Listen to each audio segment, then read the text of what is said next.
Sama-sama kita terapkan 5 prinsip rukun negara di dalam jiwa kita agar keluarga Malaysia teguh bersama. Dapatkan sumber berita yang sahih dengan mengikuti media sosial rasmi kami di Facebook, Instagram, Twitter dan YouTube dengan carian Berita RTM. Kita mulakan dengan segmen Sahih.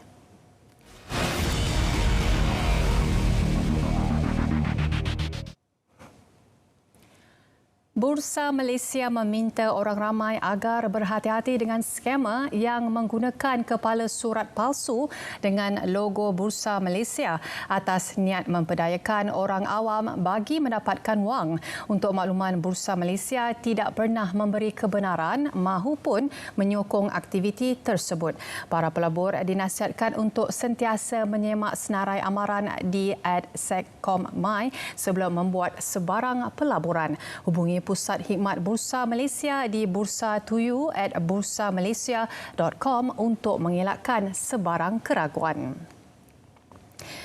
Pembelian dalam talian yang selamat bermula dengan tindakan kita yang bijak. Ikuti tips ini bagi mengelakkan anda dari menjadi mangsa penipuan. Sentiasa semak profil penjual serta pastikan terdapat maklumat penjual pada profil tersebut. Selain itu, baca dengan teliti serta fahami terma dan syarat pembelian selain menyemak jaminan atau polisi return atau refund. Seterusnya, semak tanda atau simbol pengesahan keselamatan urus niaga pada laman penjual dalam talian tersebut. Antara langkah lain yang boleh dilakukan adalah dengan membuat perbandingan harga terlebih dahulu serta jangan mudah terpedaya dengan tawaran harga yang menarik.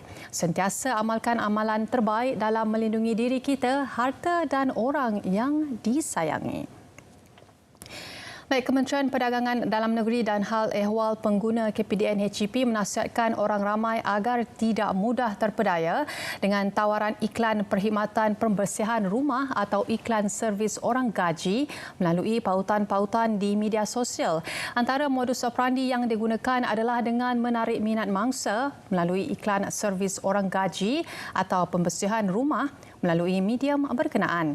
Mangsa seterusnya menekan klik pada link WhatsApp yang disertakan bersama-sama iklan tersebut sebelum berhubungan dengan pihak skamer dan melalui perbualan yang dilakukan, mangsa kemudiannya diyakinkan untuk memuat tempahan melalui aplikasi MyMate yang diberikan. Mangsa seterusnya mengisi maklumat dalam aplikasi tersebut sehingga ke halaman pembayaran dalam talian atau FPX. Mangsa lalu dikelirukan dengan situasi berhadapan masalah teknikal dan dalam masa yang sama, skamer akan menggodam dan mengakses ke akaun perbankan mangsa. Mangsa hanya akan disedari ditipu apabila menerima notifikasi transaksi penolakan wang dari akaun. Baik, orang ramai turut diingatkan agar tidak menekan mana-mana pautan yang dihantar melalui SMS, WhatsApp atau Messenger yang meminta memuat turun aplikasi palsu atau tidak sah. Situasi ini boleh menyebabkan berlakunya kecurian maklumat perbankan dan akaun bank mangsa. Dan selain itu, segera padam aplikasi yang disyaki merupakan aplikasi malware dan tukar kata laluan akaun bank anda. Dan jangan lupa untuk melaporkan sebarang transaksi meragukan kepada bank anda dan juga laporkan kepada polis bagi mendapatkan bantuan siasatan. Untuk makluman, malware atau malicious software melalui penyebaran aplikasi palsu merupakan taktik baru skamer mencuri maklumat perbankan dan wang akaun bank mangsa. Baik, polis mengesahkan pihaknya menerima makluman mengenai hantaran di laman media sosial berhubung laporan polis berkaitan kejadian percakapan dan perbualan berunsur lucah terhadap penuntut perempuan sebuah pusat pengajian tinggi awam IPTA semalam. Ketua Polis Daerah Tangkak Superintendent Muhammad Fadil Minhad berkata, polis daripada Ibu Pejabat Polis Daerah IPD Tangkak mengesan hantaran tular di Twitter yang memuat naik tangkap layar memaparkan laporan polis bertarikh 2 Julai 2021. Beliau berkata semua pihak yang terbabit sudah dipanggil untuk memberikan keterangan serta kertas siasatan dilengkapkan dan dirujuk ke bahagian siasatan dan perundangan Bukit Aman untuk arahan selanjutnya. Dan selain itu, polis berharap orang ramai tidak membuat sebarang spekulasi yang boleh mengganggu siasatan. Pihak Balai Polis Labis sedang mengesan dan meminta bantuan orang ramai sekiranya mempunyai sebarang maklumat berkaitan orang hilang ataupun OH yang dikenali sebagai Lai Chiang Ui, 42 tahun. Orang ramai yang mengenali atau mempunyai maklumat mengenai lokasi individu tersebut boleh terus ke mana-mana Balai Polis berhampiran atau menghubungi talian IPD Segamat di talian 07 9312 222 atau Balai Polis Labis di 07 9251 222. Kerjasama masyarakat dalam membantu penyiasatan PDRM amat diperlukan. Harga runcit bagi petrol RON 97 turun 5 sen seliter dari RM4.40 kepada RM4.35 seliter, manakala harga petrol RON 95 dan diesel kekal bagi tempoh 18 Ogos hingga 24 Ogos.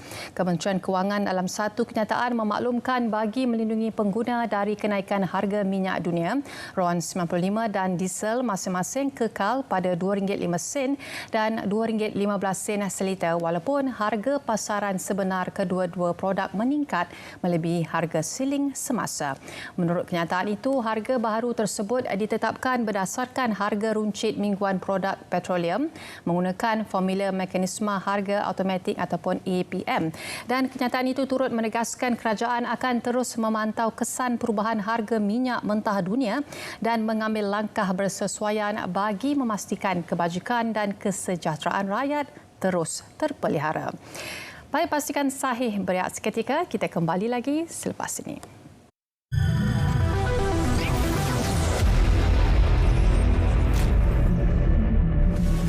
Perluasan skop dan kelayakan mahasiswa dan pelajar-pelajar untuk membuat permohonan bagi program peranti siswa. Pelajar-pelajar mengikuti program asasi di IPTA Kementerian Pengajian Tinggi, program-program pelajar-pelajar yang mengikuti program matrikulasi di bawah Kementerian Pendidikan Malaysia, pelajar-pelajar semester 1 dan 2 sekolah-sekolah menengah, kalau dulu dirujuk sebagai pelajar tingkatan 6, Kementerian Pelajaran Malaysia juga mulai hari ini, pelajar-pelajar Diploma Vocational Malaysia di kolej-kolej vocational yang menjalankan program diploma. Dan permohonan ini dibuka sehingga 30 hari bulan September bagi mereka yang belum membuat permohonan.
Kini kembali dalam Pastikan Sahih. Kita ke segmen seterusnya semasa.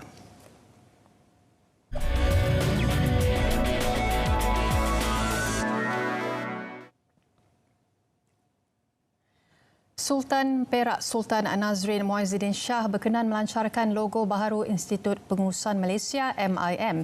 Ia dilangsungkan bersempena Majlis Jamuan Malam Gala Diraja bagi memperingati ulang tahun ke-55 institut berkenaan. Turut berangkat ke majlis itu Raja Permaisuri Perak Tuanku Zahra Salim. Turut berangkat ke majlis tersebut Raja Permaisuri Perak Tuanku Zahra Salim, Sultan Nazrin dan Tuanku Zahra kemudiannya diiringi oleh Presiden MIM Tun Muhammad Hanif Omar ke pameran yang memaparkan video pendek sejarah dan kejayaan institut. Tun Hanif menerusi ucapannya berkata, logo baharu itu mewakili kestabilan institut untuk kekal relevan dan berdaya tahan meskipun mengharungi krisis kewangan pada tahun 1997 dan cabaran pandemik COVID-19. Pada majlis tersebut, Tun Hanif turut mempersembahkan buku mewah Coffee Table Book ulang tahun ke-55 MIM kepada Sultan Nazrin. Sebanyak 94 notis pematuhan dan 3 arahan Suruhanjaya dikeluarkan kepada penyedia perkhidmatan yang gagal mematuhi piawaian perkhidmatan jalur lebar selain memberikan pengalaman baik kepada pengguna. Menurut Menteri Komunikasi dan Multimedia Tan Sri Anwar Musa, hasil audit kualiti mendapati masih terdapat setengah kawasan merekodkan kualiti capaian internet kurang baik. Tambahnya adalah penting bagi SKMM sentiasa menyemak tahap dan kedudukan perkhidmatan dari semasa ke semasa oleh syarikat telekomunikasi serta tidak hanya membiarkan syarikat berkenaan melaksanakan mengikut kaedah mereka semata-mata. Ini daripada semasa ke semasa adalah penting bagi MCMC sentiasa menyemak tahap dan kedudukan perkhidmatan oleh telco dan kita tidak boleh hanya membiarkan telco melaksanakan mengikut cara mereka sahaja, tetapi perlulah ada benchmark yang tertentu dan perlu ada pemeriksaan terhadap pematuhan dan tahap kecapaian benchmark tersebut. Ini bagi memastikan rakyat kita dapat menerima perkhidmatan yang lebih berkualiti daripada semasa ke semasa. Baik, cadangan memperluas skim keselamatan sosial suri rumah SKSSR kepada golongan suami yang menjadi suri rumah perlu dikaji secara mendalam. Menteri Sumber Manusia Datuk Seri M. Saravanan berkata, keperluan pelaksanaannya perlu dikenal pasti, mengambil kira keseluruhan budaya dan gaya hidup masyarakat di negara ini. Beliau dalam pada itu menggalakkan golongan tersebut agar membuat caruman untuk isteri masing-masing bawah Pertubuhan Keselamatan Sosial Perkeso. Ini bagi memastikan suri rumah dapat menikmati manfaat jaringan keselamatan khususnya bagi menampung pembiayaan kos kesihatan terutama untuk rawatan penyakit kronik. Siasatan lanjut akan dijalankan Kementerian Perdagangan Dalam Negeri dan Hal Ehwal Pengguna KPDN HEP berhubung isu peniaga gerai nasi ayam dan nasi itik yang tular baru-baru ini. Mereka didakwa mengambil bekalan makanan dari kedai bukan Islam di Pulau Pinang.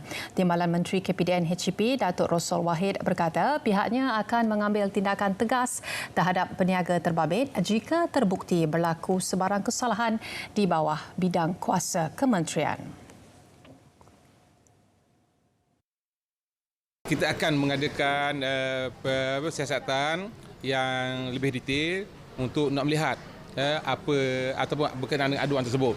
Jadi tunggulah apa keputusannya nanti dengan kerjasama daripada JAKIM dan dua-dua yang berkaitan untuk pastikan bahawa apa yang di-verify itu ada kebenarannya ataupun tidak ada kebenarannya. Jadi kita akan mengambil tindakan tegas jika ianya menyalahi akta atau peraturan yang ada di kementerian kita. Jabatan Ketua Pengarah Tanah dan Galian JKPTG disaran mewujudkan satu kaedah baru bagi mempercepat urusan pindah milik tanah pusaka. Menteri Besar Perak Datuk Seri Sarani Mohamad berkata langkah itu perlu memandangkan kebanyakan tanah terbiar yang terdapat di negeri tersebut tidak dapat dibangunkan kerana proses pindah milik masih belum selesai. Bila keadaan begitu, walaupun ada beberapa agensi, contoh macam FEKRA, macam RISDA, SADC ataupun koperasi RISDA, koperasi pekebun kecil nak membangunkannya, dia orang berhadapan dengan masalah sebab tanah itu tuan telah meninggal dunia dan mereka tak dapat nak buat perjanjian dengan tuan tanah kerana tuan tanah tiada untuk menandatanganinya. Jadi itulah kita punya constraint kepada pembangunan tanah ini walaupun ada orang berminat nak buat kerana ada tanah terbiar yang belum selesai, belum sempurna bicara kuasa. Jabatan Kemajuan Islam Malaysia JAKIM sedang bekerjasama dengan agensi-agensi berkaitan untuk mengambil tindakan sewajarnya terhadap wanita yang memakai ihram lelaki ketika mengerjakan umrah. Timbalan Menteri di Jabatan Perdana Menteri Hal Ehwal Agama, Datuk Ahmad Marzuk Syari berkata sememangnya wanita tersebut berbuat dosa kepada diri sendiri, namun dalam konteks lebih besar dia telah menghina agama Islam dan mencemar kesucian tanah haram.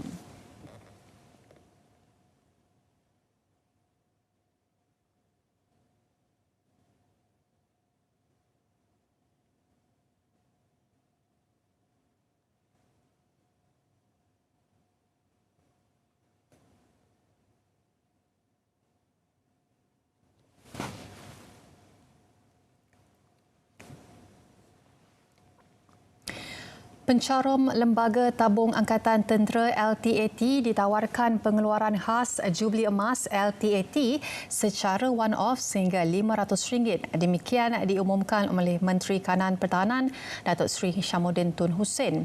Beliau berkata penawaran itu merupakan hasil inisiatif transformasi LTAT susulan kelulusan pindaan rang Undang-Undang Tabung Angkatan Tentera pindaan 2022 di Dewan Negara baru-baru ini.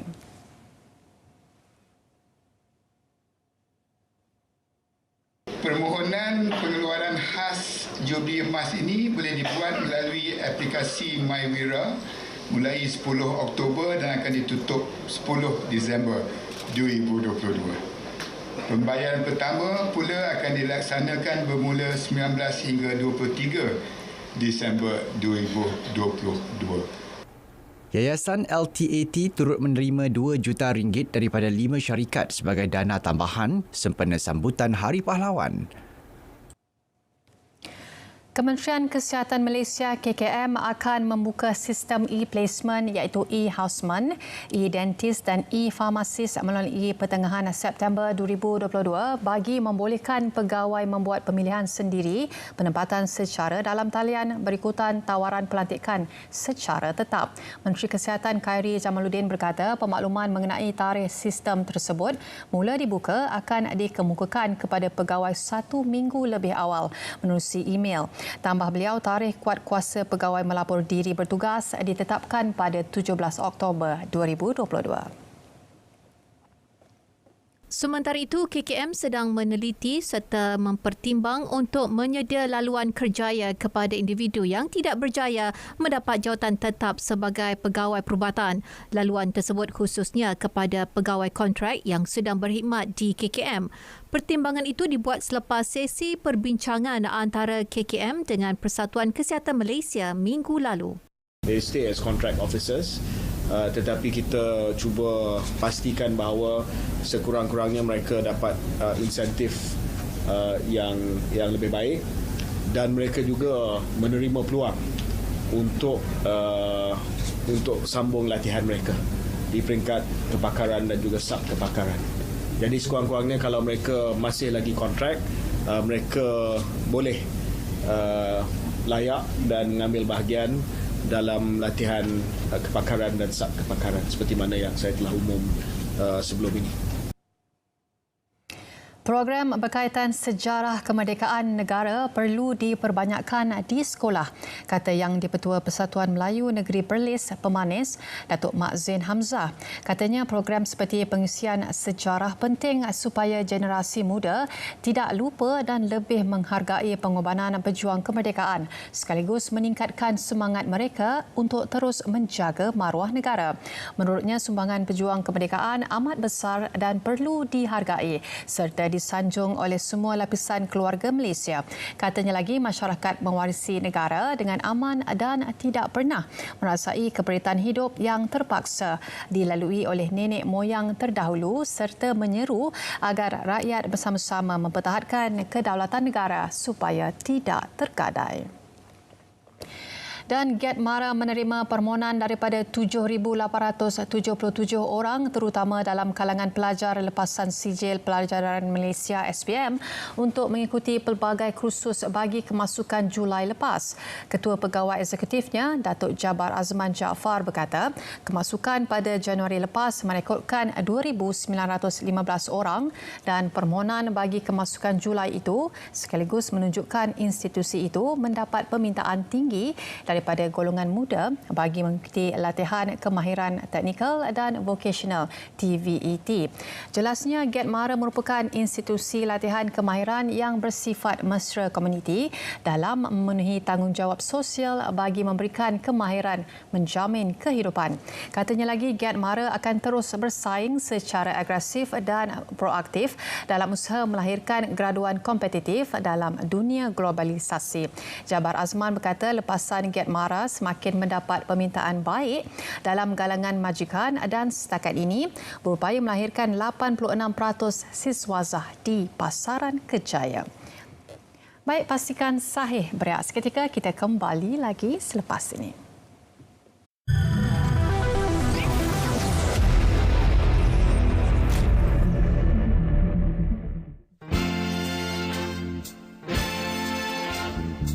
Assalamualaikum, hai apa khabar? Beri saya seminit boleh? Kita kenali Perjanjian Malaysia 1963. Tahukah anda, Malaysia adalah sebuah negara persekutuan yang dibentuk daripada beberapa wilayah yang berasingan sebelum terwujudnya negara ini. Menurut sejarah yang telakar, persekutuan Malaysia terbentuk apabila Persekutuan Tanah Melayu bergabung bersama wilayah-wilayah Borneo Utara, Sabah, Sarawak dan Singapura. Perjanjian Malaysia atau Malaysia Agreement ditandatangani pada 9 Julai 1963 di London oleh pihak-pihak United Kingdom of Great Britain dan Northern Ireland, Persekutuan Tanah Melayu, Borneo Utara, Sarawak dan Singapura. Memorandum 20 perkara yang terkandung di dalam Perjanjian Malaysia 1963 berfungsi untuk menjamin hak dan kepentingan rakyat Sabah dan Sarawak setelah menyertai Malaysia. Perjanjian ini juga telah didaftarkan oleh Kerajaan United Kingdom di Pertubuhan Bangsa-Bangsa Bersatu PBB pada 21 September 1970. Dah dapatkan semua? #Demi Negara. Jumpa lagi.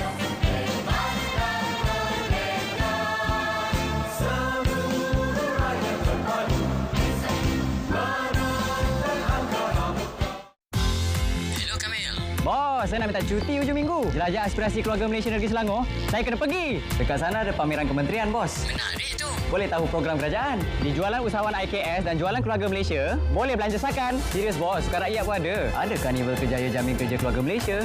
Bos, kat sini?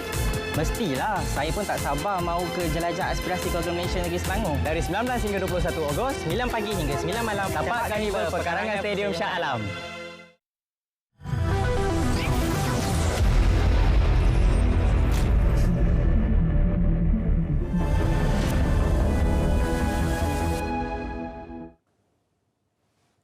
Baik, ini kembali dalam Pastikan Sahih dan jangan lupa untuk ikuti Grandstand Jelajah Aspirasi Keluarga Malaysia yang akan diadakan pada 19 Ogos 2022 jam 3.30 petang iaitu Majlis Perasmian Pelancaran Jelajah Aspirasi Keluarga Malaysia Tapak Karnival Pekarangan Stadium Shah Alam Selangor bersama dengan sudah tentunya pengacara kita Munawar Azmi dan juga Syafiqah Ishak. Kita juga ada panel jemputan iaitu Dr. Yuslinda Mat Yassin iaitu Koordinator Pusat Komunikasi Strategik dan Makmal Analitik KOSKAL, Fakulti Komunikasi dan Pengajian Media UiTM.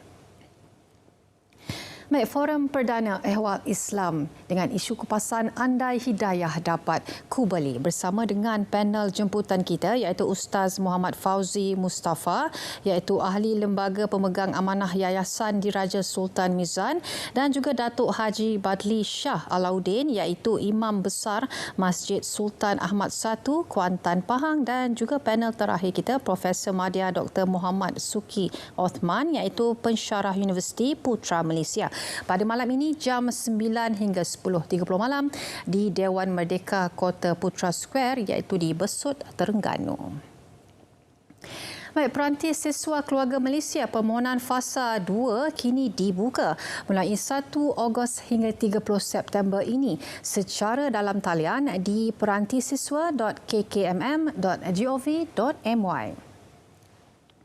Baik, Hari Terbuka dan Inovasi LKM Tawau diadakan pada 10 September 2022 iaitu hari Sabtu dari jam 7.30 pagi hingga 5 petang. Ketahuilah berbagai aktiviti menarik diadakan, antaranya Coco Fun Ride yang akan diadakan dari jam 7.30 hingga 9.30 pagi, dan juga kita ada info interaktif termasuklah pameran R&D dan produk inovasi, pameran usahawan dan jualan produk coklat, pameran agensi kerajaan dan juga swasta, Coco Archery Fun, pelbagai jenis pertandingan dalam Games and Win. Juga kita ada Giant Chocolate, dan jika anda ingin mengetahui apakah itu, anda boleh ke sana untuk mengetahuinya. Baik, program jualan rakyat di Truck MyGrocer wilayah akan diadakan dari 16 hingga 19 Ogos 2022 iaitu dari hari Selasa hingga Jumaat. Berbagai barangan jualan diadakan termasuklah pada harga subsidi iaitu ayam, telur, minyak paket, ikan, daging dan berbagai lagi. Sila ke sana untuk membeli barangan ini pada harga yang lebih murah dari pasaran. Baik, pertandingan online puzzle ASEAN sempena Bulan Kemerdekaan akan diadakan dari 11 hingga 20 Ogos 2022. Cara penyertaannya adalah secara percuma dan terbuka kepada semua. Anda perlu like page IR Division, share post ini dari Facebook page IR Division ke wall page atau grup anda sekurang-kurangnya 5 kali dan tag rakan anda dalam komen yang sama. Selesaikan jigsaw puzzle di kod QR yang telah disediakan, hantarkan screenshot skor beserta butiran peribadi anda di kod QR yang telah sedia ada. Dan pemenang akan dinilai berdasarkan kriteria yang dinyatakan. Baik, sayembara Sajak Merdeka 2022. Tarikh penyertaan adalah dari 1 Julai hingga 31 Ogos 2022. Terbuka kepada warga negara Malaysia berumur 18 hingga 30 tahun dalam kalangan pelajar institusi pengajian tinggi awam dan juga swasta, politeknik, kolej komuniti dan juga pra-universiti. Anda dijemput untuk menyertai pertandingan ini secara dalam talian dan sudah semestinya kita ada menyediakan hadiah wang tunai yang lumayan.